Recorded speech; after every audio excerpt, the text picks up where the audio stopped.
Alhamdulillahirabbil alamin minangka mukadimah cara wong pidhato ngaturake alamate anak soleh. Iya, Pak, iya. Ya karo tetembangan sisan gawe ndongaake marang kabeh para warga masyarakat ing Desa Kemiri sedaya kemawon ing sampun kagungan putra mugi-mugi putra-putranipun saged dados lare ingkang soleh lan solekah. Amin ya rabbal alamin. Neng Kediri dinane Jemuah kabeh wong Kemiri muga-muga barokah. Ya.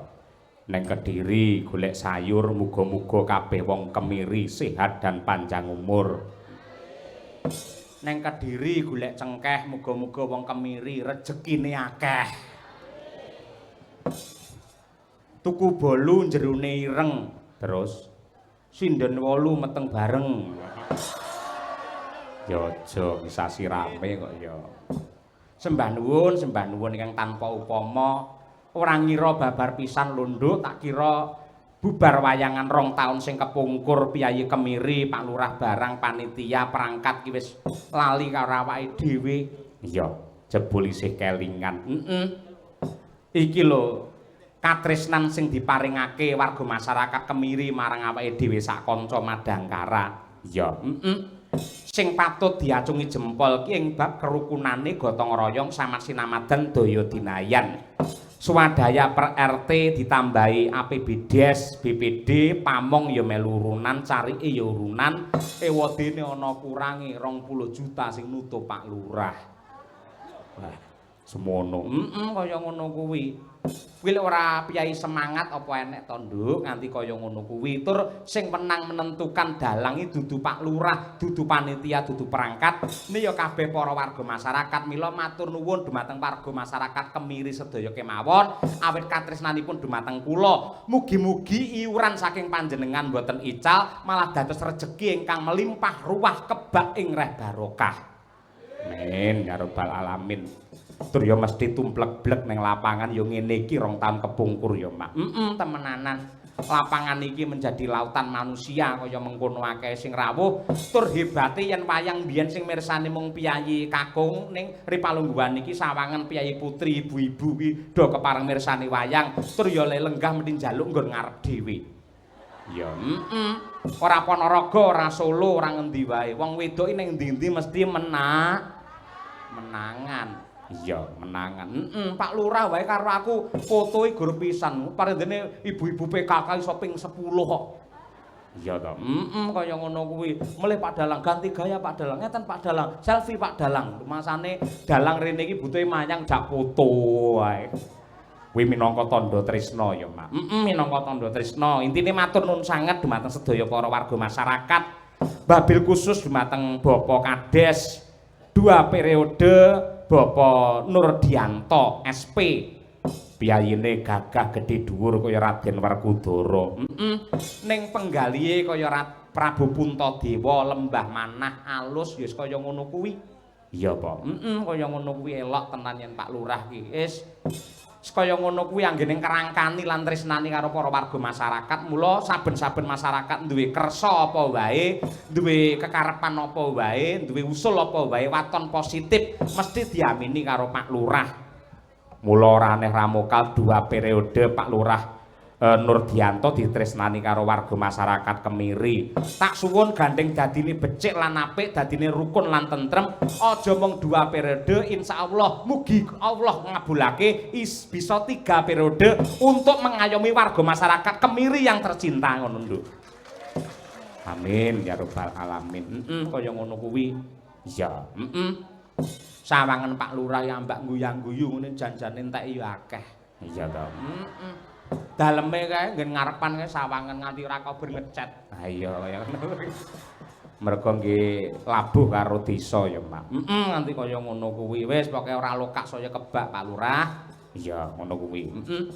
Dasare disengkuyung karo 4 dukuh saka kerajaan, dipandhegani karo Pak Triyadi, terus saka Tumpuk Pak Kateni, saka Bandil Pak Pujiono, saka Plosorjo Pak Sunardianto. Ya, ketua panitia. Ketua panitia ya kuwi Bapak Sumanto, Pak Carik. Ketua BPD ya kuwi Pak Andi Prasetyo. Bendaharane lah iki Pak Sumanto karo Pak Suhar. Ya, kaya ngono kuwi. Ya, tur kegiatan digelar ora mung wayang tok. Kaya sing dingendikake dening Pak Lurah lan ketua panitia sore mau, ana muslimatan, ana simaan Al-Qur'an, istighosah, ziarah ana ing leluhur Mbah Morosari, Mbah Sodrono karo Eyang Sunan Bathara Katong. Wah iya ngono kuwi.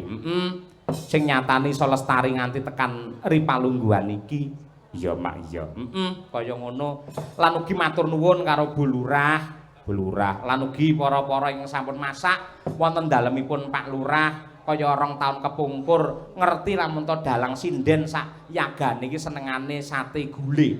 Iya to. Satene iki ya empuk, bumbune ya maknyus tenan, ndelalah duduhe ya panas. Iya. Kanca-kanca pengrawit walah temenanan, rindik suna ginitik. Iya.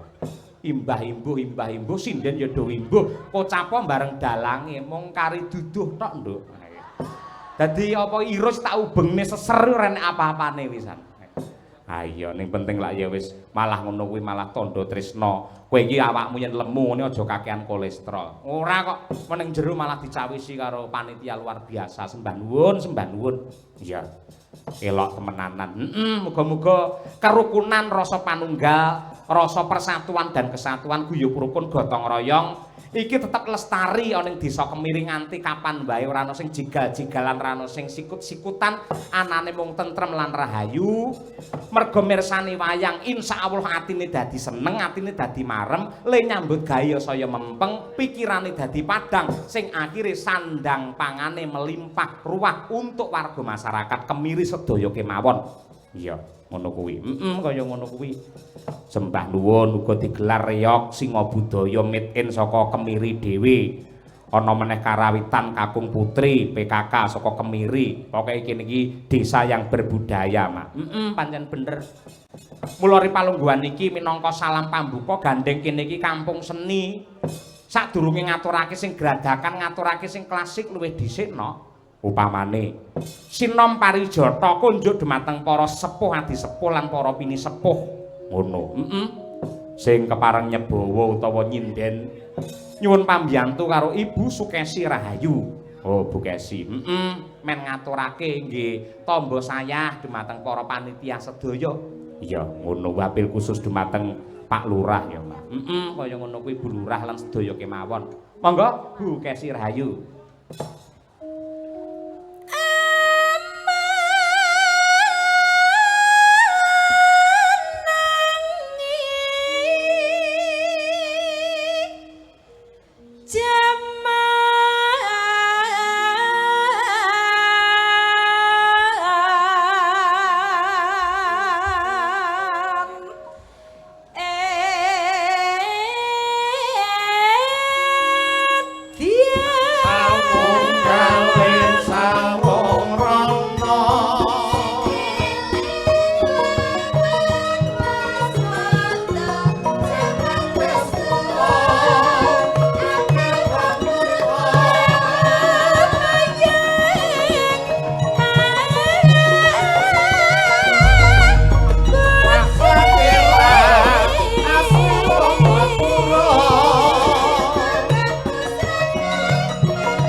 Matur sembah nuwun.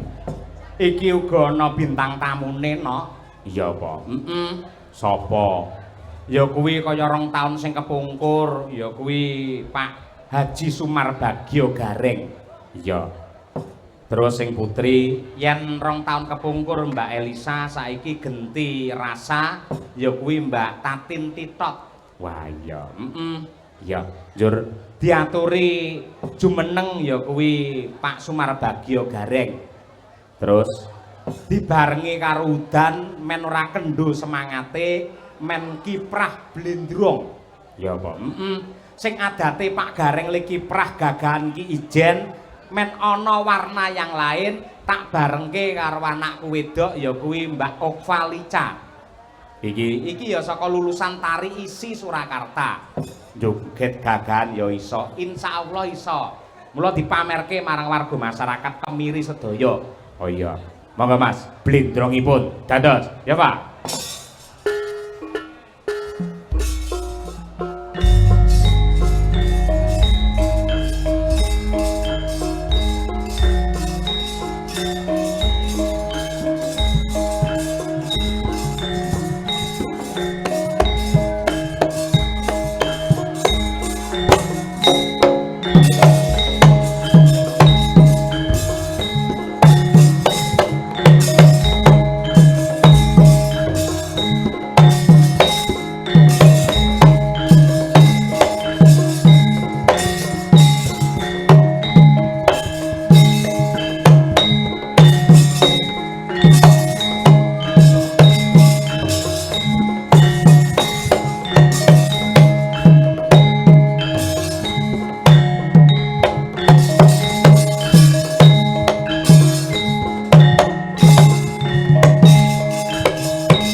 tepuk tangan yang meriah luar biasa ini.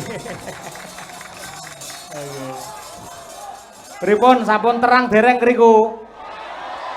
Nun? Dereng. Mpun apa dereng, Pak? Dereng, ampun dipaido. Udan niku saking banyu, banyu niku penguripan. Muga-muga niki dipun ijabahi dening Gusti dados penguripan ingkang sae kangge warga masyarakat Kemiri sedaya. Nggih. Pripun Mas Gareng? Nggih niki sik. Niki kajenge ketok kula tak munggah sik. Nggih. Nah, ngeten nggih. Cetha niki cetha. Cetha. Nggih nyuwun pangapunten. Saderengipun nggih alhamdulillah puji syukur saged sowan mriki malih Mas. Nggih. Wong ternyatane nggih pun wungsal nggih kaping kalih nggih. Kaping kalih menika sowan mriki sareng kula. Kaping kalih ning kula nggih ngemutaken Pak Kades. Napa? Pak Kades niki lak nembe ping kalih hitungan Jawa niku kudu genep ping 3 Pak. Lah telu ki napa genep malah ganjil no niku? Lho nek yen wong Jawa ki hitungane ganepe iki ping 3. Nggih. Ora angka ganep ning hitungane ganep ping 3. Heeh. Nah, saya Pak Lurah, Pak Nurdianto menika sampun 2 periode insyaallah. Nggih. Insyaallah panjenenganipun menika badhe pikantuk amanah malih untuk 3 periode ngayomi warga masyarakat Kemiri mriki sedaya. Lah menawi panjenenganipun Pak Nur menika dados kepala desa lan masyarakatipun tetep guyub rukun, mboten namung ping 3 ning marambah makaping-kaping anggenipun nguri-uri lan ngurip-urip budaya wayang. Ngoten nggih niki jenenge tontonan mboten bobor yen cara Semarangane. Nggih. Niki masyarakate sing rawuh mboten mung penduduk utawa masyarakat ning desa Kemari niki Kemiri. apa? Kemiri. Kemiri iki yen penduduk kene asli iki desane Kemiri. Aku kok Semarang rene iki Kemari. Oh iya. Masa plesetan sampean iki ora. Iki tadi melune lak kecamatan Buburan to iki. Nun? Kecamatane Buburan. Kecamatan Jenangan. Jenang karo bubur iki padha wae. Iya. Iki wah luar biasa sing mirsani. Nggih. Ora beda taun sing kepungkur, 2 taun kepungkur. Leres. Wah aku ki nganti meh lali yen tau ditimbali rene. Wong duite ya wis entek kanggo mantu. Iya. Mosok mantu entek kudune bathi lek mantu ki. Aku ngerti watakmu angger ketoke sepijok mantu undangan ngono. Wong mantu kok proyek.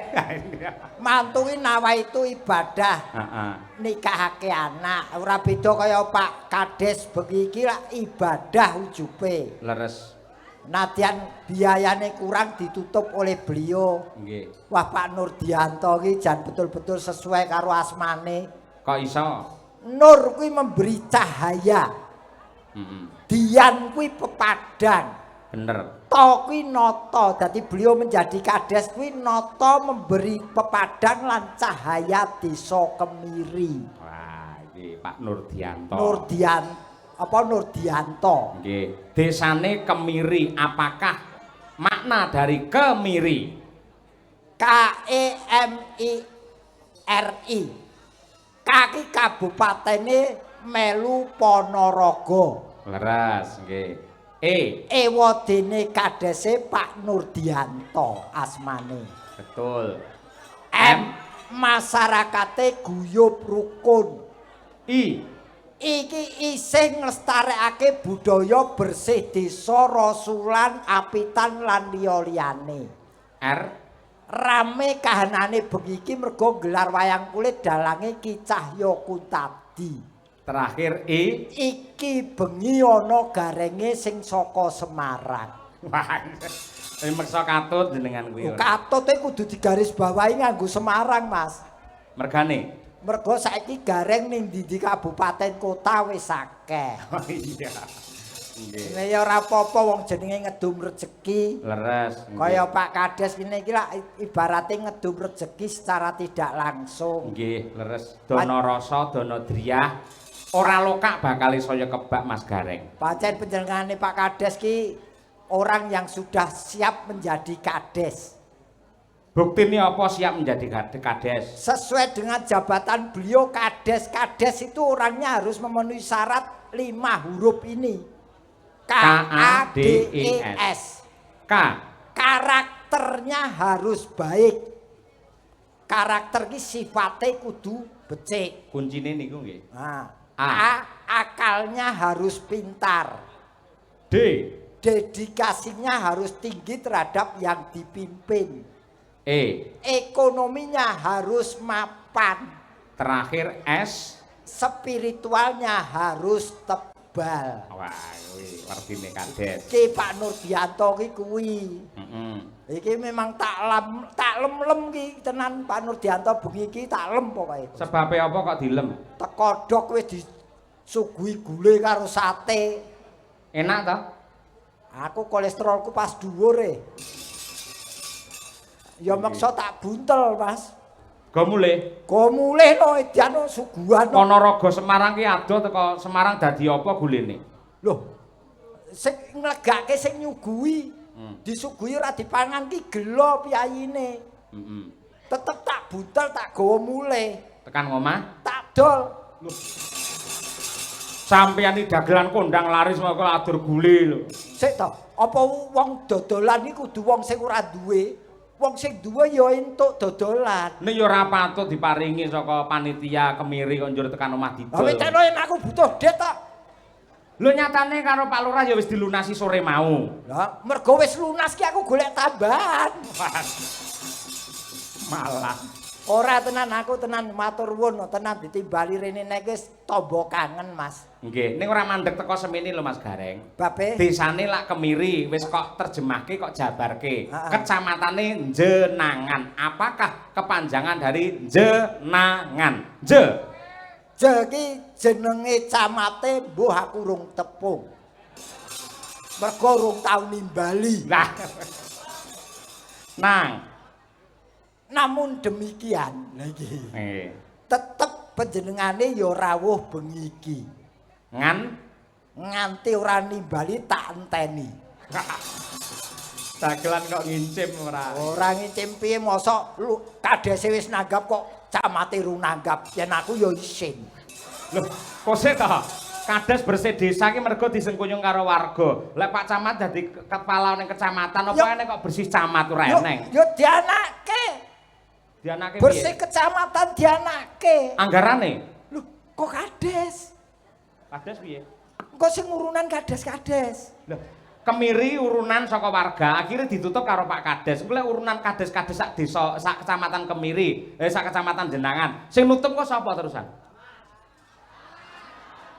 Lho sing matur warga lho Pak, sanes kula lho Pak. Pokoke sing baku ki camate ya kudu nanggap lho. Kowe iki tak promosike kok. Kowe Pak Camat nanggap tenan kowe melu apa ora? Ya melu wong ya rombongan kok ya. Lah ya kene ya butuh, wong kere kok sombong. Kowe iki rung jagongan karo Pak Camat to? Burung. Aku mau jagongan sore mau nalika panjenengane sambutan. Nggih. Panjenengane Pak Dalang insyaallah mangke duka mantu napa syukuran kula badhe wayangan nimbali Ki Cahya Kuntadi komplit klasik tanpa dagelan. Pak Camat niku. Pak Camat pinarahe teng pundi to? Pak, pitados boten pitados, wayangan tanpa gareng udan deres, Pak. Niki mergo enten kula udane mandeg. Iya. Nek mau karo Pak Camat ditambahi ya. Apa? Kula ngusulke mbok mawi dagelan gareng-gareng. Oh nggih, siap mawi gareng pacitan. Pak Camat ki ora seneng sing kawi. Senenge sing original ya Pak Camat. Gareng ya original. Heeh. Oh. Tandane gareng original ki apa? Ya biarkan penonton yang menilai. Oh iya. Jangan saya yang menilai kok ndak dikira aku sombong. Heeh. Jadi yen aku ngene iki yo apapun saya lakukan setulus hati, Mas. Nelek dalang ngeten lho Mas Gareng. Pamane bapak kula Mbah Sukron Suwanda ya. Panjenenganipun sampun senior. Ketika ada generasi kaya anak-anake kados kula lan generasi muda, pasti akan didukung, disurung supaya lebih eksis. padha kali jenengan gandeng jenengan pun dadi gareng sukses sing original kudune yen muncul gareng liya-liyane sing liyane ditawakake men iso laris ya kuwi benar dan saya sudah lillahi ta'ala nurunke ilmu maupun figur gareng kowe ngerti iki cerita sesungguhnya terjadi pada diri saya dan ora munamuni iki terjadi di tanah suci Mas. Piye kuwi nalika jenengan Nuwun sewu kula crita riyin nggih. Nggih. Rikala kula teng Masjidil Haram, teng Masjid Masjidil Haram, nggih. Kula salat teng jaba masjid. Niki sak ret niki mboten enten sing nganggo sajadah, siji-siji mboten enten sing sajadah. Nggih. Delalah enten wong manca, kula mboten ngerti niki wong pundi. Gawa sajadah digelar teng ngarep kula. Dheweke trima salat ora nganggo sajadah. Niki sing dadi kula terus nurunke ilmu gareng teng wong liya nggih niki. Mergone napa kula terjemahke Mas? Nggih. Sakmono akeh wong sing disili sajadah goraku dheweke dhewe ora nganggo sajadah. Berarti saya harus memberi tempat pada orang lain untuk beribadah miturut kagunane utawa kebisanane dewi-dewi. Oh ngono. Ning aku malah tuwuh tandha pitakon penuh dengan pertanyaan. Pertanyaanmu banyak jamaah di situ kenapa yang diberi sajadah kok panjenengan? Apa mbiyen nun sewu aja nesu lho. Sampeyan ketika haji ngene ngangge baju ikram ngene jenengan nggih raine nggih putih ngoten niku. Yen raine ora putih. Terus ning ragate rono nganggo rai putih iki. Oh iya. Berawal dari rai putih akhirnya memutihkan hati ke tanah suci. Nah, jadi jangan gini loh Mas. Pripun? Jangan melihat pekerjaan orang atau jangan merasa berkecil hati dengan pekerjaan kita. Betul. Tekunilah telatenono pekerjaan kita walaupun orang lain menganggap hina atau menganggap kecil tapi kita serius dalam menangani pekerjaan itu paling tidak kita diberi pelajaran arti hidup. Ya, nggih, leres menika, leres. Loh, ngene tak rewangi kok ngene iki. Nggo makani anak bojo, Mas. Dadi jenengan cethane sampun haji nggih to? Nggih. Benten kalian rumiyin, gandeng sampun haji, menawi rumiyin menika anggere jumeneng kali bintang tamu kalian sinden-sinden menika mak-mek. Gandeng sampun haji tur mriki Ponorogo banyak pondok, kudune ora iso ngangge cara kaya mbiyen. Demek sinden ki hobi. Kok iso hobi?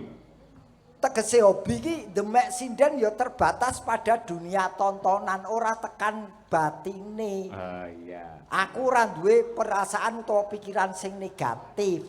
Tenan. Loh, nyawang Mbak Tatin sing blenuk kaya ngono kuwi blas ora ana ketertarikan. Ya mung ngelek kidu.